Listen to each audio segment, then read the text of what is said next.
they usually have a theme. Our theme is the story that they decided to tell. The rules are it has to be true and no notes. So that way they're just live with here talking. At 5 minutes, I do ring a bell just to let them know that they have 1 minute to wrap up. Sweet, y'all. How's that sound to y'all? This is a recital, so this is that moment too. Can you be a warm, supporting, and loving audience? Yeah! Yeah! Fuck yeah! Sweet, y'all. Well, this is awesome because this has been a really cool journey for them of them weighing and deciding what stories to tell, and then thinking about their friends and family will come here, and then they have to scramble to do the other stories they have to tell because you guys are here. So that's been a really cool journey. We have a long list of storytellers for you. Compelling. Our first one up we have is Connor chasing a dragon.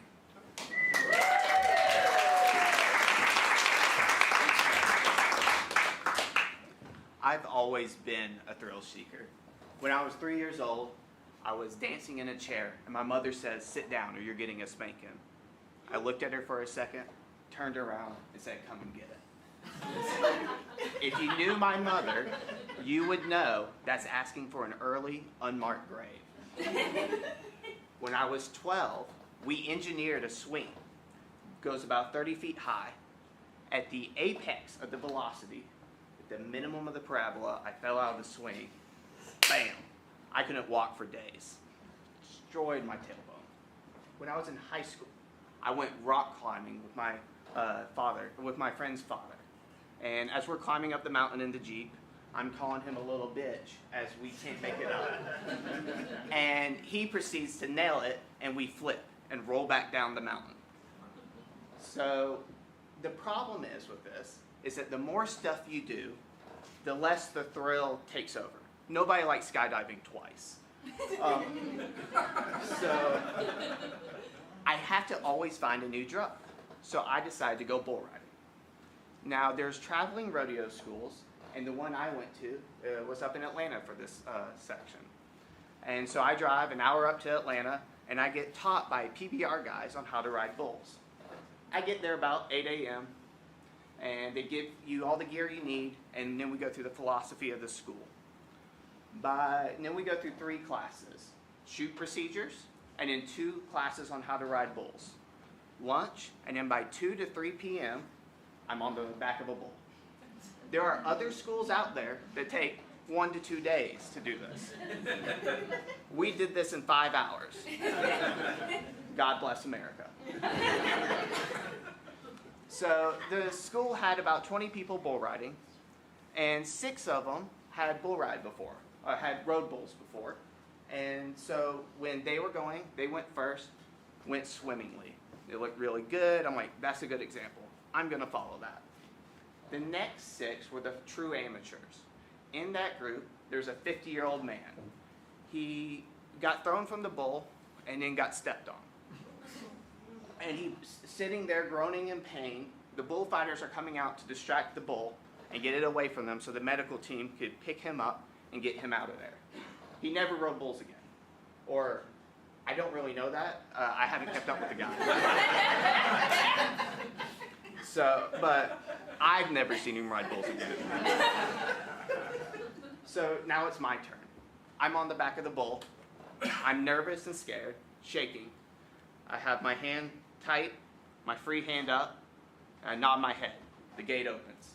There's a split moment when the gate opens that everything slows down to a crawl. It's like a boat leaving the dock. And then it starts bucking. And it is violent. And you are fighting with everything you got to stay on that bull. That's not true, sorry. Oh. You're fighting with everything you got to stay on that bull. And so I get tossed after 3 to 4 seconds. The PBR guys that watched me said, "Boy, are you ugly out there, but you try hard," which I feel like is a euphemism for my life.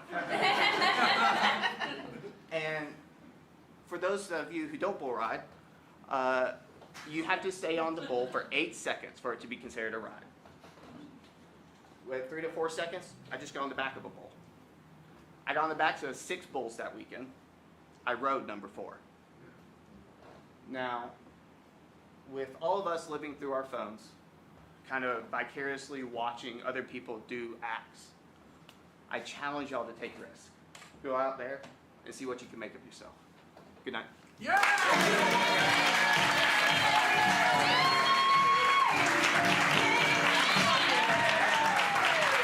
Holy shit, thank you, Connor. That was Chasing a Dragon. Holy shit, you do like thrills. Yeah. All right, our next storyteller is Hillary, and the title of her story is Audience of One.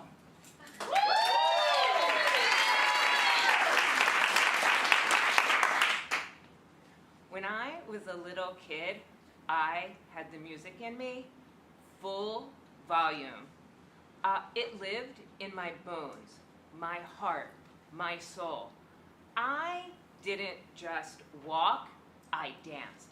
I didn't just talk, I emoted. My dad playfully nicknamed me Sarah Heartburn, a pun for Sarah Bernhardt, a great French actress who was known for her dramatic death scenes and how she moved across the stage. Yep, I was the anti-Bernhardt, but I didn't care. Nope, it egged me on to imagine one day performing on a stage just like her. But I had a problem. The music in me was just too messy for my mom. She insisted that I stop this emoting and I behave more ladylike.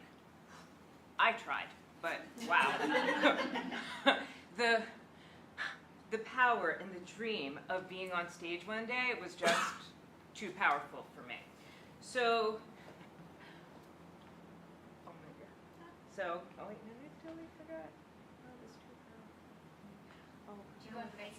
Practice? yes, I did. Thank you. I couldn't remember where I went. So, my dad, he supported me, but my mom, nope, she not so much. So, I went down. My mom finally agreed that I could go down into the basement and practice and do all my Sarah Bernhardt stuff. And that's where I did it for years. And my dream was that one day I'd get on stage and I'd make my mom proud. Fast forward, 5th grade, and Grease was the word. Oh my gosh. I knew every line, I knew everything. And my schoolgirl crush was Dreamy Tommy Malone. Oh my gosh. And so every day in the basement, I just imagined that Tommy was my Danny to my Sandy. And this was great. And you know what? Doing that actually paid off, because my 5th grade teacher wrote a play called The Children on Chocolate Street, and she gave me the lead role, Jessie. And I just was on top of the world. My mom's response was, "You better learn every single line and not embarrass me, or this nonsense stops." Well, what I saw as my chance to make my mom proud, she saw was a reminder of how messy I was. And so I just knew that I was going to just have to practice so hard and make sure that the play went on without a hitch. So finally, the day of the performance arrives, and oh my gosh, I was on stage, that first beginning part, and I was Sarah Bernhardting it like you wouldn't believe it. Not heartburning it, Bernharding it. And oh, it was awesome. And so then it's time for my big line, it's time for us to bring down evil, Grandma Candy. So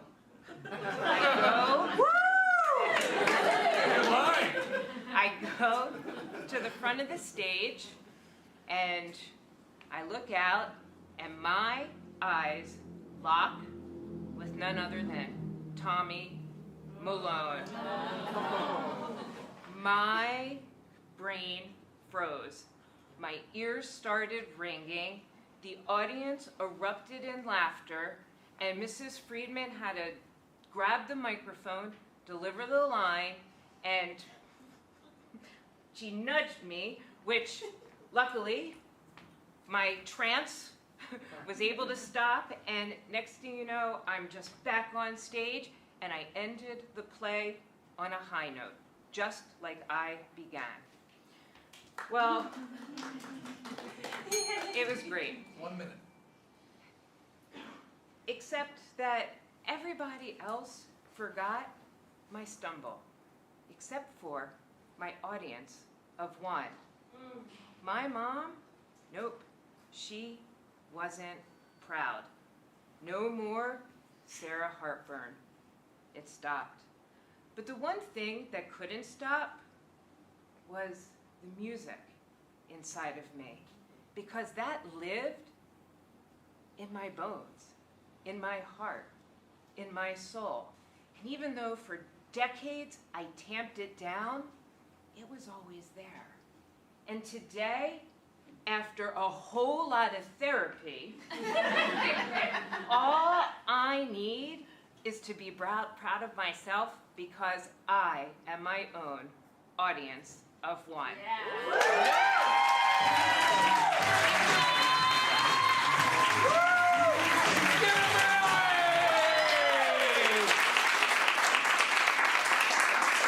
All right, coming up next is her mom.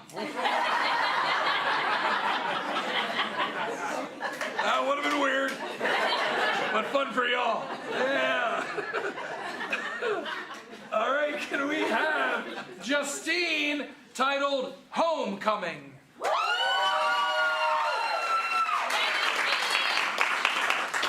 When I was a freshman in high school, my entire world revolved around three things: homecoming, a boyfriend, and the perfect dress.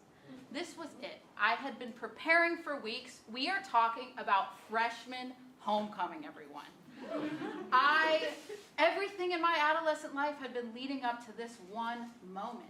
I had bought a beautiful blue dress with these gorgeous sequins and rose petal designs on it. I had a date secured. I was ready. I was going to run out on the dance floor and make my mark. But there was just one problem: my mother. My mom never let me do anything when I was younger. It was like she kept me in a tower, not because she didn't love me, but because it was the safest place for me. And I even had to create a PowerPoint presentation once to convince her to let me go to a concert. And I had to present that presentation in front of her entire office. But homecoming was no different. I had to work my magic just to convince her to let me go. But the more my mom tried to control me, the more I pushed back. So I decided to invite my boyfriend over when my mom wasn't home. He rode his bike over, and I almost got away with it, but my shithead boyfriend left his bike in my yard. So my mom, being the attentive woman that she is, she found it in 2 seconds, and the next thing I know, she's confronting me. Whose bike is this? I obviously lied. And I'm like, Mom, how am I supposed to know whose bike this is? But she saw straight through me, and she knew my boyfriend had come over. So then she said the most soul-shattering words she could have said to me: Justine, you are not allowed to go to homecoming. I was devastated, but I said, Mom, I already have my dress. You have to let me go. I already have the dress. And she said, that's easy. We'll just return it. So we marched out to my mom's big green Ford F-250, and we made the 30-minute drive to Dillard's to return my homecoming dress. Every step in that parking lot was a piece of my soul ripping away. And I handed my dress to the clerk with tears in my eyes. And I left that store trying my hardest not to look back. But then I looked in front of me, and I noticed that there was a man in my mom's truck. So I'm like, that can't possibly be my mom's truck. That just looks like her truck. I was very confused. But I got closer, and I realized, nope, that's a man in my mom's truck, and he's getting out of the driver's side door. And I said to my parents, guys, there's a man that just got out of our truck. And they're like, are you sure? And I'm like, absolutely. So my stepdad goes over to the man and says, hey, can I talk to you for a minute? And the man immediately starts sprinting into the mall. And my stepdad had just gotten his cast off 2 days earlier from breaking his ankle skydiving. But he decided to chase after this man through the mall. So my mom and I are immediately in fight or flight. We're like, we need to find a cop. We need to find a mall cop. We need to find Paul Blart. Where is he? So we finally find a cop, and the manhunt is on. We are chasing, running around this mall looking for this man. And finally, we are on the second story, and we spot him walking on the first floor, thinking that he had evaded capture. So I'm like, great, we're going to tell the cop where he is. But the next thing I know, my mom is pointing and screaming, thief, stop him! And I'm like, Mom, shut up! Like, we're never going to catch this guy. And he starts running again. But finally, the cops were able to corner him in the back of a department store. And as they were handcuffing him in Wet Seal, I was finally able to breathe a sigh of relief. So the cops brought this man outside. And they start talking with us, and they said, I'm so glad you guys were here today. What brings you to the mall? And my mom goes into how we were returning my homecoming dress, and the cop just looks at her and is like, but ma'am, this man has been stealing cars from this mall for months. He had your ignition in his backpack and was about to drive your truck away with a screwdriver. Your daughter is a hero. She definitely deserves a new homecoming dress. And I had this last sliver of hope that my mom is going to look at me and say, honey, we're going to go get your dress back. You're going to homecoming. Everything would be right with the world. But instead, she looked at the cop and said, not a chance. If there's anything that I learned during that mall chase, it's that not all heroes get to go to homecoming.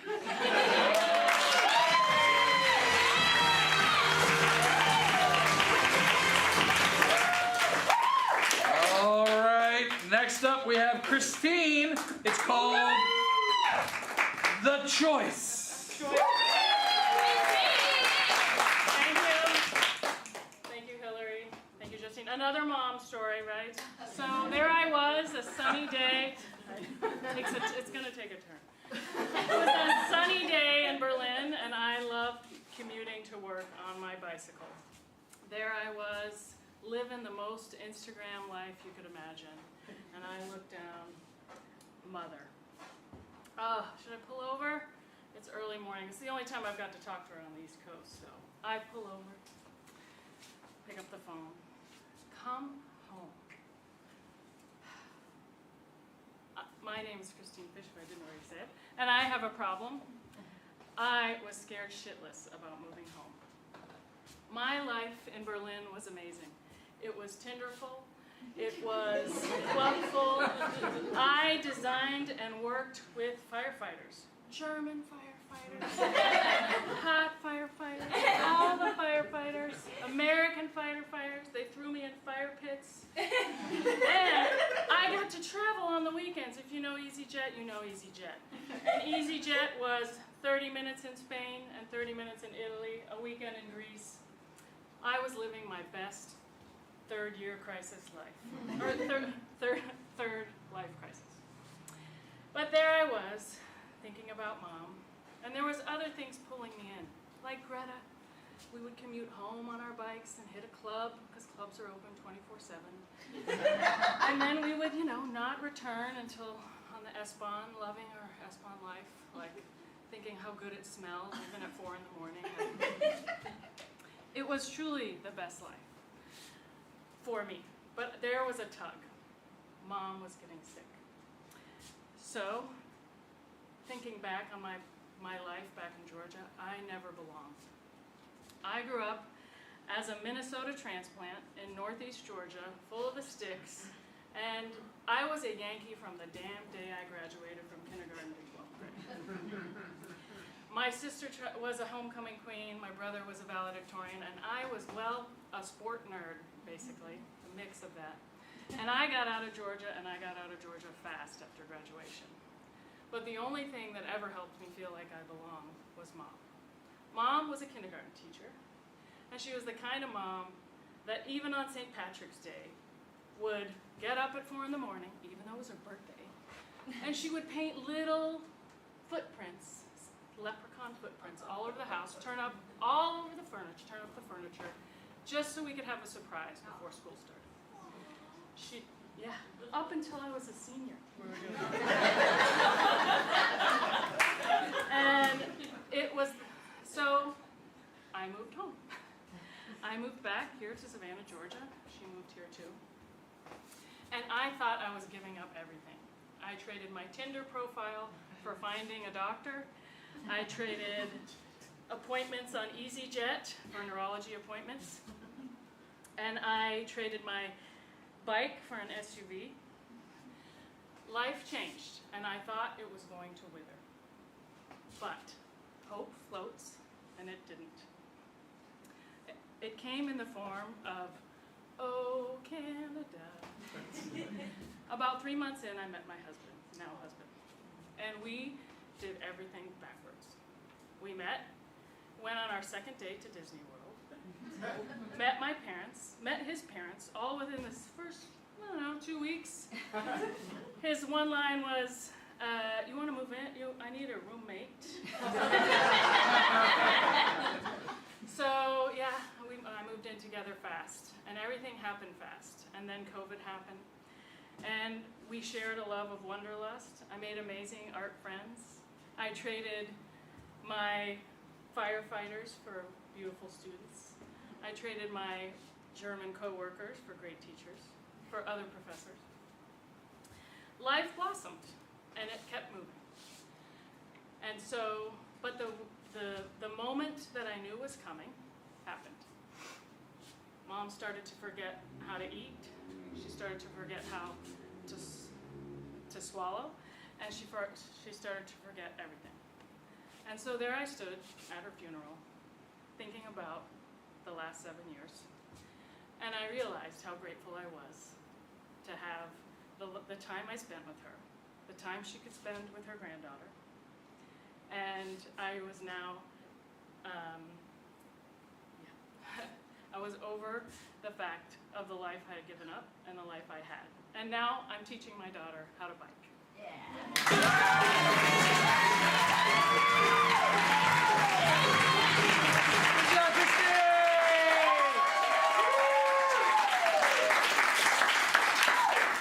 All right, we're going to keep rolling. We have Allie. And the title is, Who's This? In my 20s, I was looking for love in all of the wrong places, and usually I had a drink in my hand. When I was in grad school in 2013, I was between classes and got together with my friend Carrie. And Carrie was the most stable out of all of my friends in grad school. She was level-headed, she had worked before, she had a good boyfriend, and I was complaining to her and telling her how I just keep finding and meeting all the wrong guys. And she said, Allie, what you need to do is get out a sheet of paper and come up with all the categories you want in a partner. She said, I did this, and 3 months later, I kid you not, I met my fiance, Alan. So I took her advice, and I wrote out a list. I wanted him to be kind, I wanted him to be smart, I wanted to be clean and also like, thoughtful and just a good person. So I shut the page, shut it in a drawer, and moved on.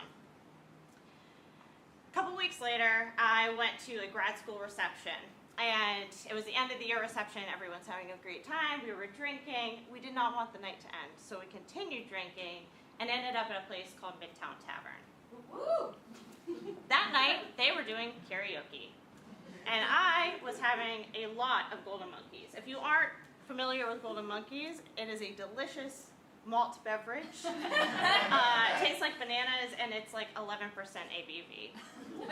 So, me and the monkeys were having a great time. They were howling. I got on stage with my good friend, and we decided to sing none other than Gold Digger. And apparently, that struck the fancy of somebody in the crowd, because I get off stage, and this gorgeous, 6-foot-tall, blonde, model-esque woman starts to approach me. I'm like, oh, hello. She introduces herself. Her name is Amanda, and she says, hey, I need to enact girl code right now. I'm here with a group of guy friends, and they're all giving me shit saying I'm an awful wing woman. Would you please go over and talk to my friend Jake?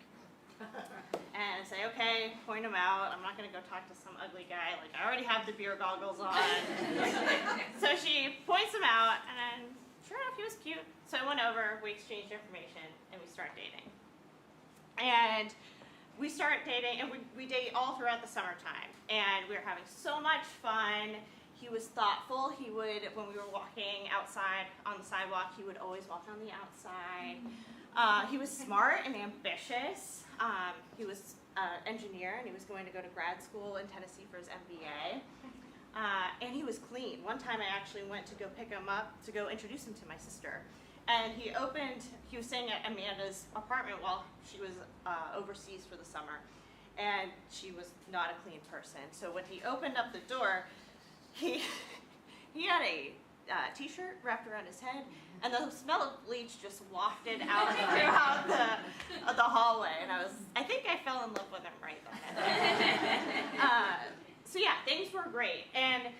But the problem was that he was going off to grad school, and he had said it multiple times. I'm going off to Tennessee. It's 4 hours away. I'm not looking for a long-term, long-distance relationship. It's just not in the cards right now. But then he invited me to Disney World. And this wasn't just like a Disney World trip. It was his family's first family vacation. And yeah, so I'm not going to turn down a Disney trip. Like, yeah, I'm going to go. So we go, I meet his family. They all love me, of course. But the end of the trip is coming, and I'm like, dude, you're giving me a lot of mixed messages here. I just met your folks. Like, you're going off to grad school. Are we really breaking up? So we're really breaking up. And I left the trip early to go continue grad school. I started architecture, my architecture program that summer. And on the way home, I just deleted his number because I knew me, and I knew that if I had his number, I would contact him again. And I decided then and there, I deserve somebody who wanted me in return. So a couple weeks passed, and I had actually gotten into a really harrowing dodgeball incident with him and his friends, and I had to have surgery on my middle finger. So I was all hooked up on some pain medication, and an advertisement for eHarmony comes on the TV. And I was like, God, let's just give this one a try, right? Like, let's leave it up to the algorithms. And yeah, 98% match. I met this guy, and it was great. Everything was awesome. But I still was thinking about Jake. But I didn't have his number, thank goodness. So I see Carrie a few weeks later, and she says, hey, Jake there's a rumor going around that he's telling everybody that he's in love with you. That can't be true. Sure enough, a few weeks later, I start getting these text messages. But I don't notice who it's from. There's like, hey, how are you? And then the pictures start coming in. And they aren't just any pictures, and no, they're not dick pics. They were pictures of snacks. Some specific snacks that I told him about, which were Slim Jims and Monster Energy drinks, which were my survival guide for all-nighters in grad school. And that's when I knew that Finding true love isn't about an algorithm or a list of qualities. It's about finding somebody who truly sees you and wants you just as much in return. We've been together for 10 years now.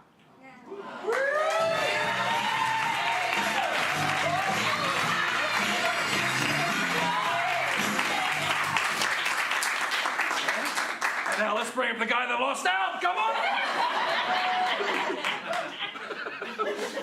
Thank you for letting me do that. All right, next up we have Kate. The title is Solo Hike.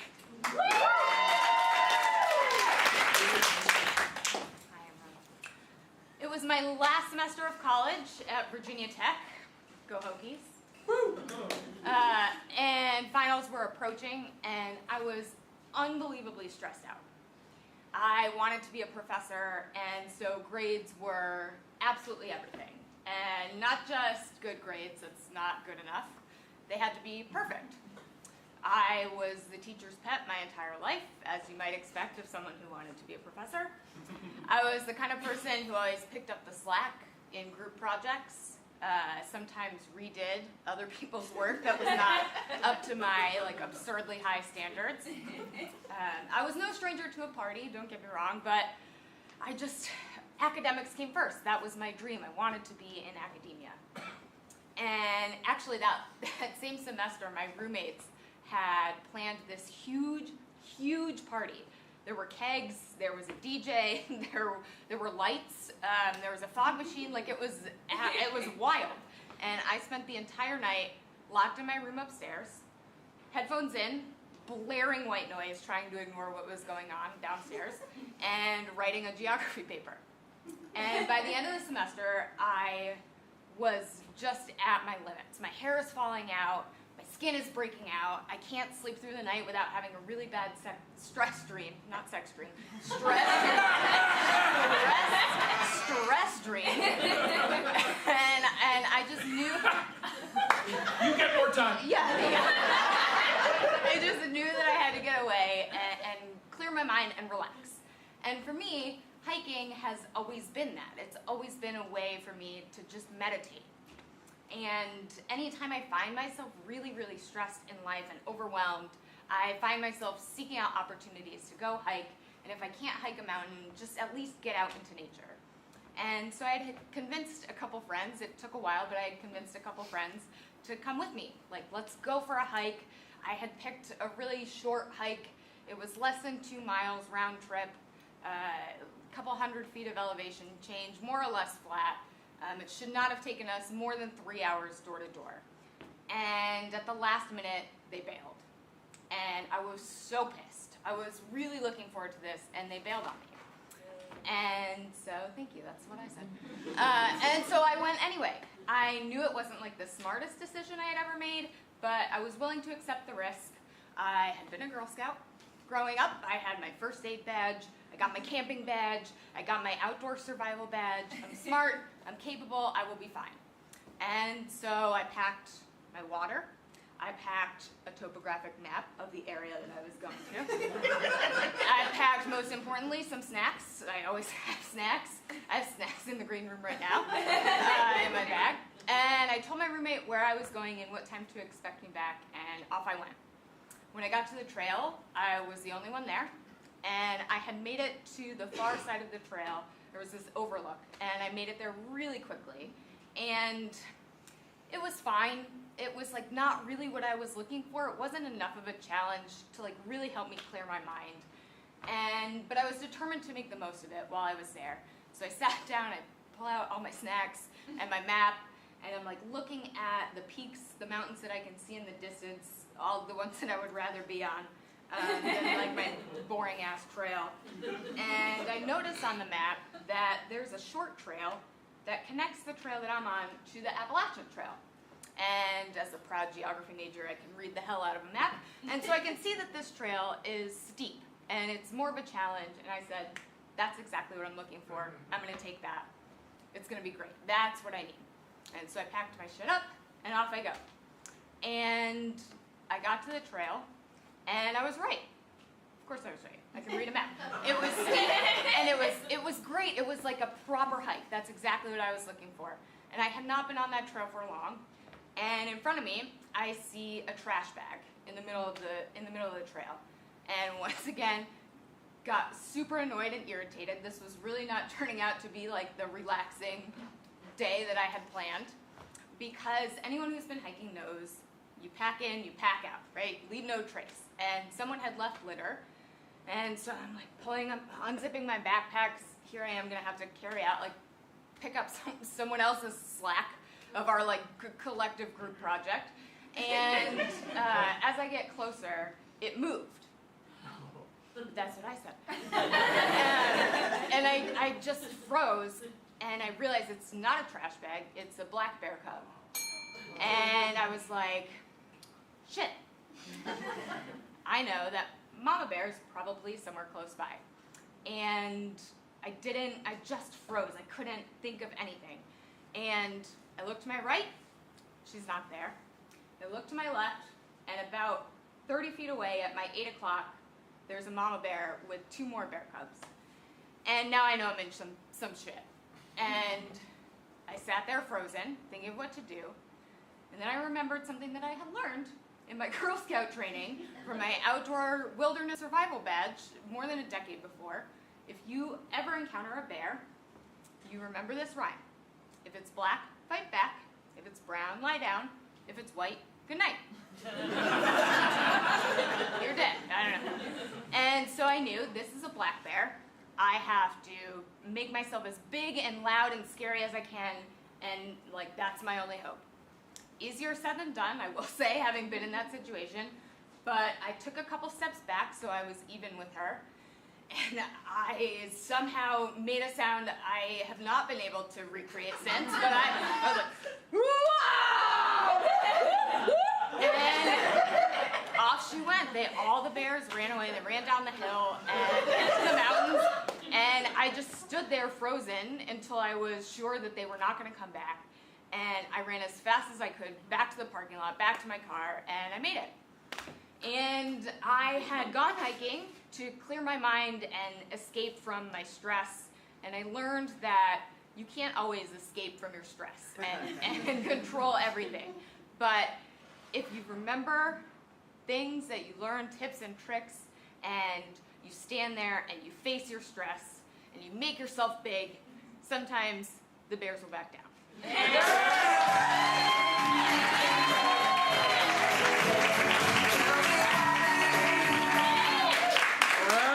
Let's get that bear up. All right. All right, Caroline. All right. A bigger stick. I was an anxious kid. And shortly after I turned 9, I developed my biggest anxiety to date. I realized that 9 was halfway to 18, and in my head, 18 meant that I would be officially an adult. And I did not want to be an adult.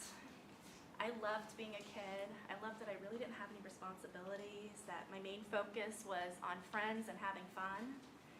And all of the adults that I observed seemed kind of miserable. They worked all the time, and they talked about work and money and politics, and I wasn't eager to join their ranks. So learning that my childhood was halfway over was really distressing. One night, I was tossing and turning in bed, just lamenting my fate, when I suddenly remembered I did know one adult that didn't fit this mold, my Uncle Freddie. Freddie was a character.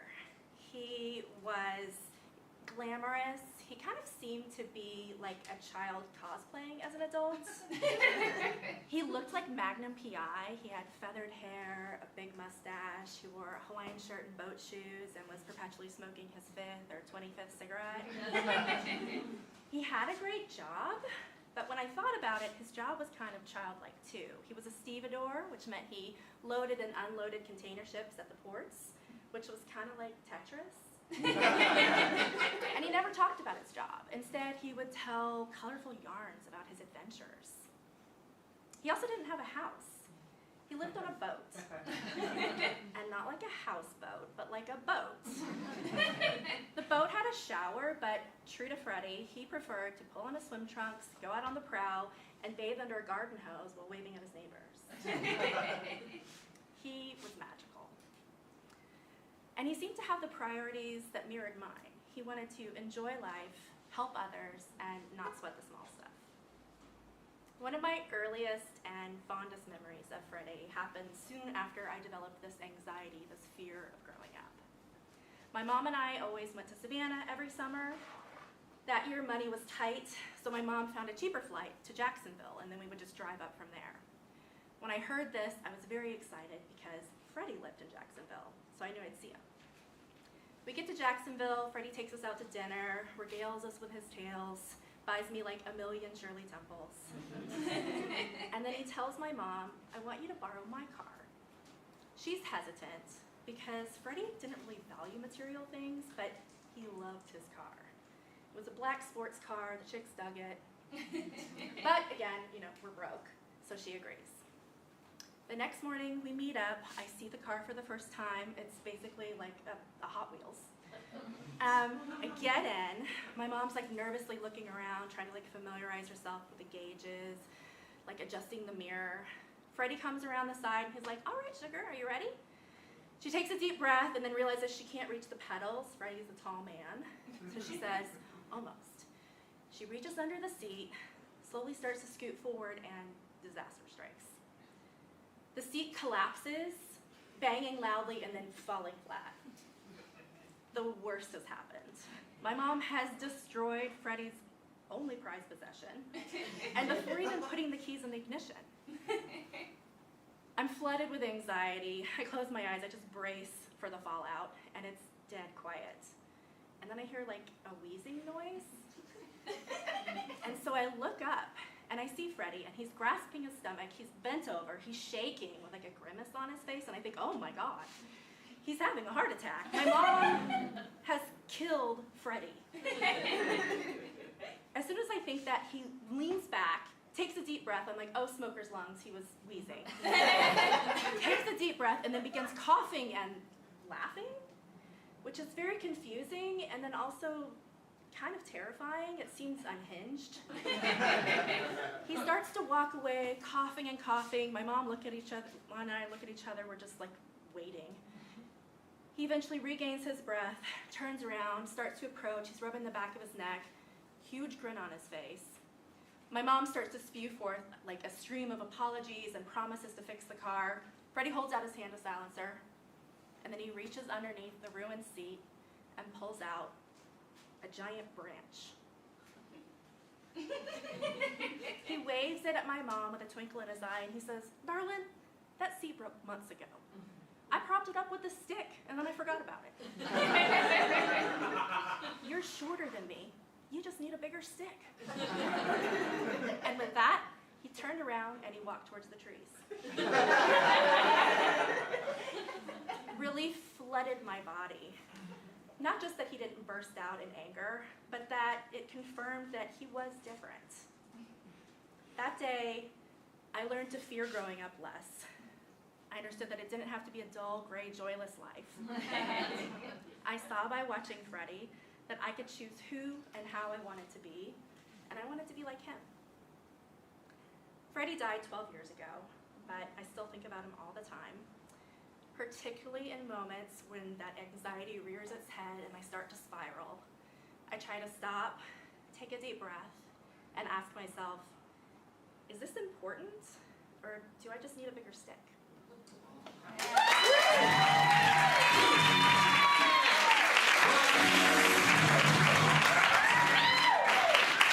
Awesome. All right, we got Abigail. The title is The Right Response.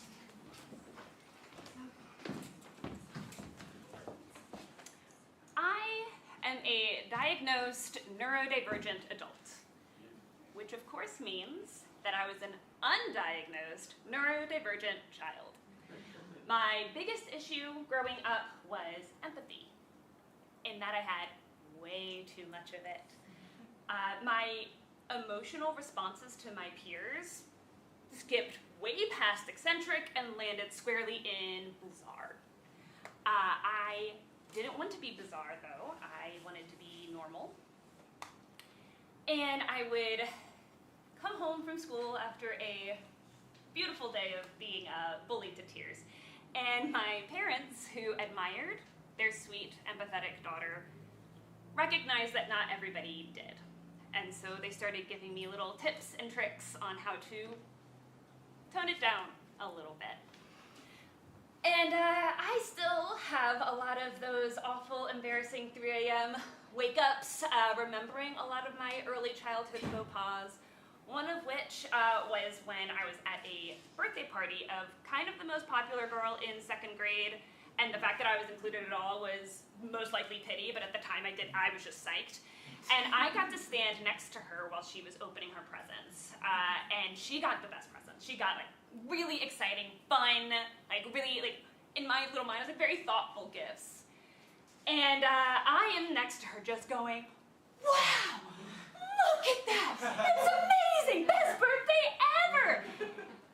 And I look up and I realize that kids and adults alike are looking at me with this, now that I realize, mix of discomfort and sort of awkward, cringy, I wish I wasn't experiencing this with you right now kind of look.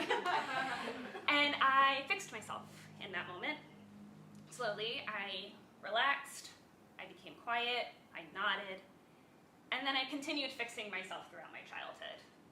By the time I was roughly 12 years old, I had emotional mimicry down to a science. I was a student at the Washington School of Ballet, where I was known as bubbly, but appropriately so. And I was never more bubbly than when our accompanist for our class was Richard. Richard was a breath of fresh air and a delight, and a bubbly delight at that. He was always playing like really animated and with his giant smile, and he would play fun songs like Under the Sea and like songs from musicals and stuff. And he was adored by everybody. Parents, teachers, students, the president of the school, everyone loved Richard. And one of my favorites is when I would thank him after, because you always thank your accompanist. He would say, "No, thank you, darling." And I need to make it clear at this point that I don't actually know Richard. He's just this accompanist that I'm obsessed with because he's so lovely. And I just always really bounced off of his soul. And he was actually the accompanist for the advanced dancers, for the pre-company dancers. So they saw him every day for hours and hours, and he was like their main accompanist, and I saw him maybe once a month. But that once a month, I looked forward to. One morning, I woke up for school, went downstairs, and my dad had made me a gorgeous, massive breakfast, including his famous French toast. And I did not question that at all. Sat down, and I very specifically remember the physical feeling of the French toast in my mouth as my dad sat down to tell me that Richard had died. And my response was immediate. I bent over, the French toast fell out of my mouth because I started screaming. I was screaming, I was sobbing, I was wailing, sounds I have not made since my childhood. My mom comes rushing out. What is going on? My dad's like, her accompanist died? And she's like, did she know him? And he's like, apparently, pointing at the screaming child. I tried to go to school that day, did not work out. I ended up immediately in the nurse's nap room, crying still and quietly singing Under the Sea to myself. My dad tried to explain to the nurse what was going on, but he didn't really get it. And so she didn't really get it because it had been a long time since I had such an outsized emotional response, right? I had gotten to the point where I was so normal that this was outrageous. I went to the Richard Memorial, and the advanced dancers got to sit in the front with their red eyes, and they eulogized. And I sobbed through the entire thing, and I was the only one there who wasn't one of the advanced dancers. And but one of them saw me in the crowd, and she rushed to me, and she saw my red, swollen, splotchy face, and said, "Oh, Abigail, isn't it awful?" And she hugged me so tight, and I just cried into her shoulder. And she wasn't confused by my response. She was not thinking, wow, what an inappropriate response to someone she doesn't even know.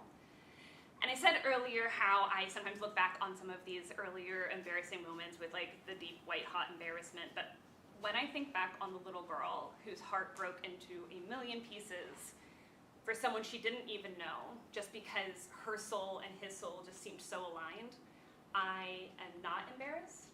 I'm proud, because that little girl, that little version of myself, taught me that I do not need to be fixed.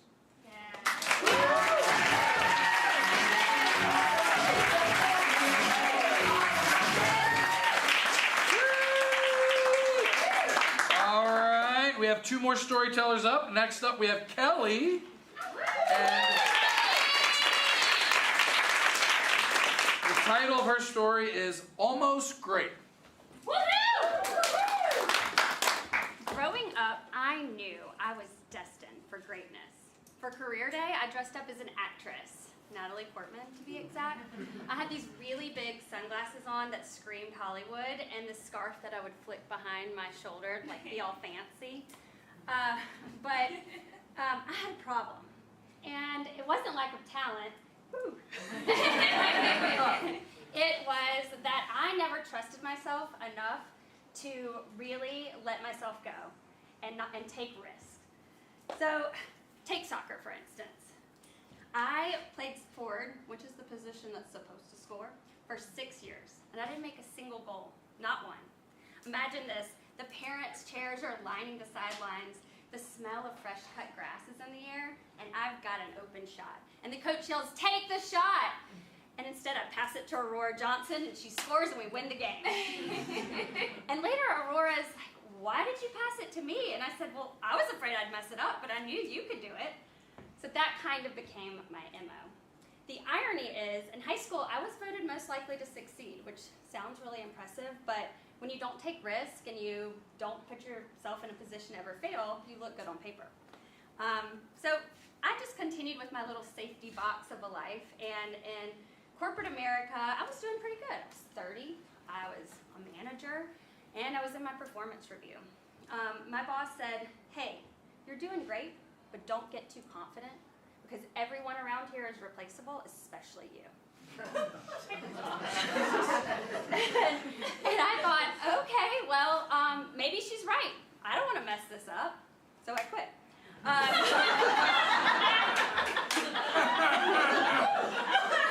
that, I became a stay-at-home mom, and if I'm honest, I love my children, but I felt like a failure for many years. My greatest accomplishments for the day was making the grocery list, loading the dishwasher to perfection, right, Josh? Still can't do it. Was putting a baby down for a nap, which was a questionable goal because that might not happen that day. And sometimes I'd see an old friend at Target and they're like, "Hey, what are you up to?" And I'd just kind of mumble something about staying home with the kids like it was an apology. But one day, I saw my reflection of how I'm living my life in my daughter.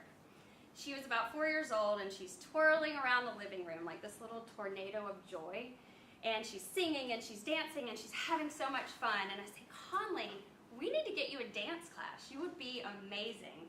And she doesn't miss a beat. She stops and says, "No way, Mom, because if I did dance class, everybody would have to watch me at the recital, and what if I messed up?" My stomach dropped, because where did she learn that from, right? And it's not that I was specifically saying anything to her that way, but children absorb your fears, and they see how you live life. And I was controlling every outcome to stay safe, and so she wanted to do the same. I decided I wanted to be deliberate with her and tell her a different story. Your performance is not who you are. Your worth is inside of you already. It's just inherent. And life is about having fun and having new experiences. So I decided I gotta put my money where my mouth is. I am going to live life in a different way. I'm gonna try to stop controlling, right, John? Try to stop controlling, and I'm gonna lean into the flow. For instance, I'm here right now. I have been terrified to get up here, and my whole class knows. But you know what? I'm not gonna let my fears dictate my life anymore. And I want to model that to my daughter. She is playing soccer now also. And when her coach yells, "Take the shot," She does. Sometimes she misses. Sometimes she scores, and it doesn't matter. It's all about the experience and having fun. And I realized I have succeeded. I am an awesome mom and a great wife, and I get to wake up and dictate how my day goes. I think the greatest privilege is that I don't have to learn this lesson and know it by heart. Like, our lessons come in spirals. Here's this one facing me in the face and making me relive it and learn. But you know what? I get to do it with my daughter. And that's not almost anything. That's everything.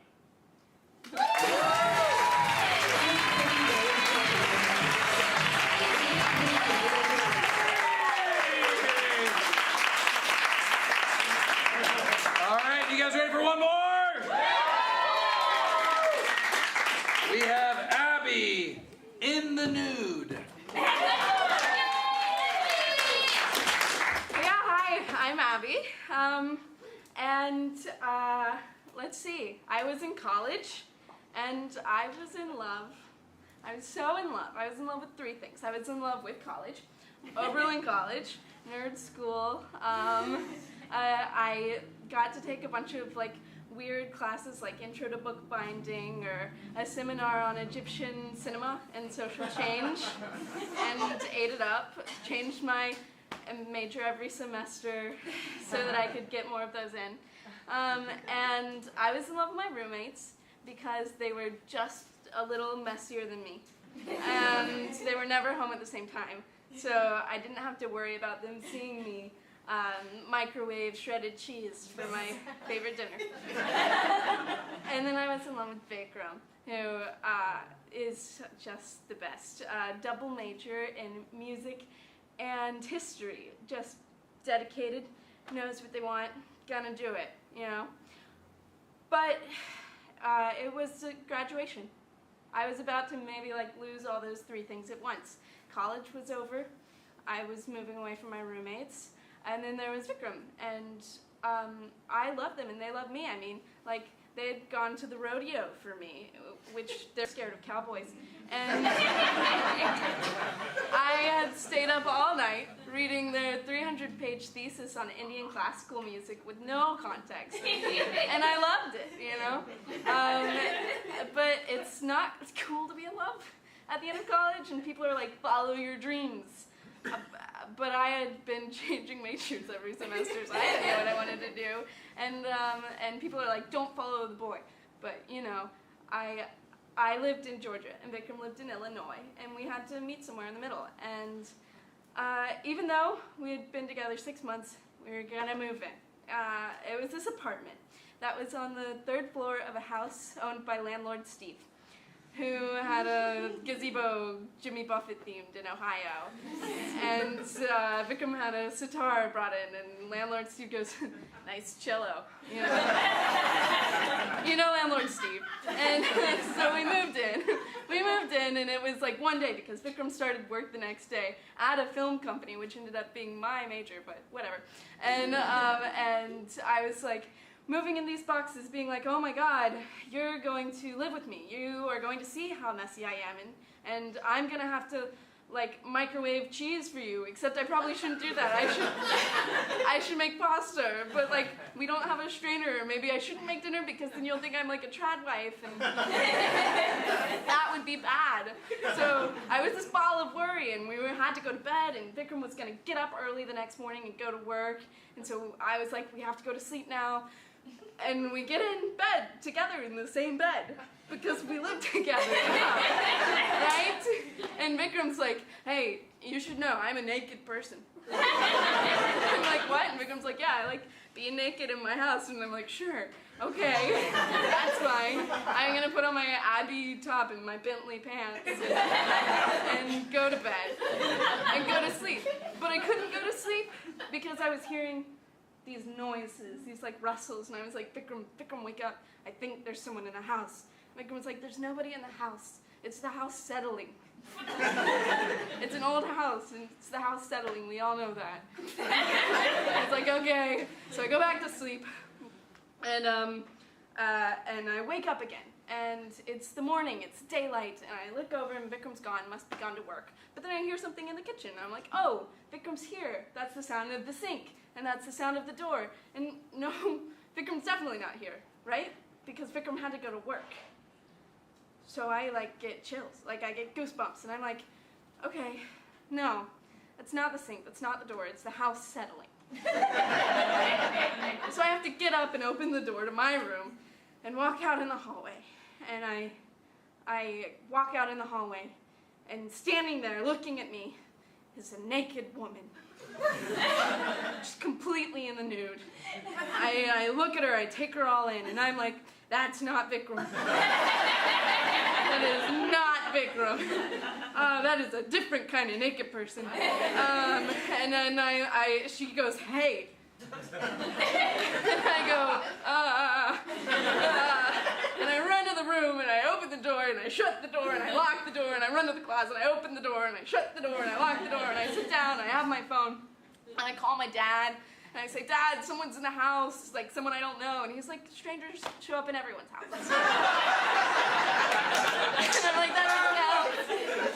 So I hang up, and I call Vikram, and I'm like, come home, and Vikram's like, okay, I'll come home. So Vikram's coming home, and I call landlord Steve.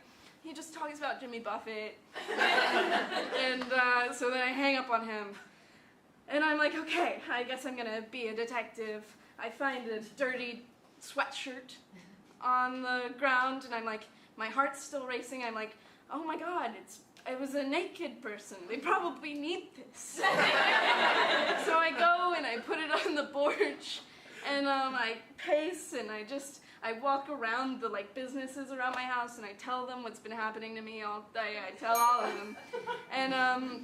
And Vikram comes home, and we sit down, and I'm like, this is crazy. This is a crisis. And you're seeing that I'm spiraling, and that I'm a crazy person who tells other people our business, and puts hoodies on the steps for naked people, and I don't call the police when the break-in happens because I don't believe in them. And I really want some microwave cheese right now. And Vikram's like, it's okay. And landlord Steve calls, and he says, it's okay. It was my daughter. She needed a place to get high with her boyfriend.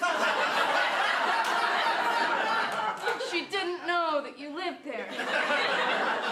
And it was okay. And it's all okay because I still live with Vikram, and we're still together, and Vikram's not really a naked person. And that's okay. But we see each other. We see our full selves, and we still love each other. And you know, how much spiraling I do, or whatever, at least I'm not the naked woman in a stranger's house. We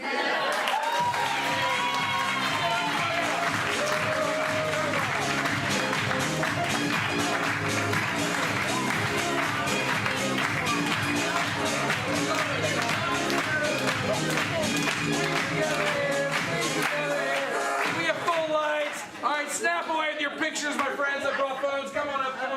Yeah. Let's walk up for it a little bit. Levels. I can spot. All right, we're gonna squeeze in, kind of squeeze it in with fish. Oh God. You can play music.